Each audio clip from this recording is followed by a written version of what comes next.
જય જલારામ, જય શ્રી કૃષ્ણ મિત્રો, જય નાગ દેવતા.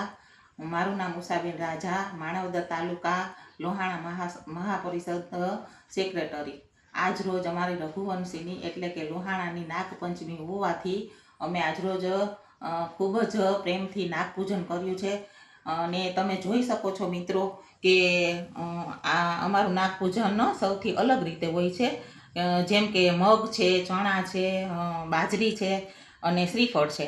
એટલે અમે લોકો કઠોળ ચોથના દિવસે રાતે અમે પલાળીએ છીએ અને પાંચમના દિવસે ચોથના દિવસે સવારે પલાળીએ અને ચોથના દિવસે જ રાતે અમે ફણગાવામાં રાખી દઈએ છીએ. અને તે ફણગાવેલા કઠોળ સવારે પાંચમને દી સવારે અમે એનું પૂજન કરીએ છીએ. અને નાગપંચમી જ્યારે હોય ત્યારે અમને રઘુવંશીઓને એવું લાગે કે આજે કોઈ ત્યોહાર છે. જેવી રીતે તહેવારની ઉજવણી કરીએ છીએ એવી જ રીતે અમે નાગપંચમીની પણ ઉજવણી કરીએ છીએ. જય રઘુવંશ, જય નાગ દેવતા.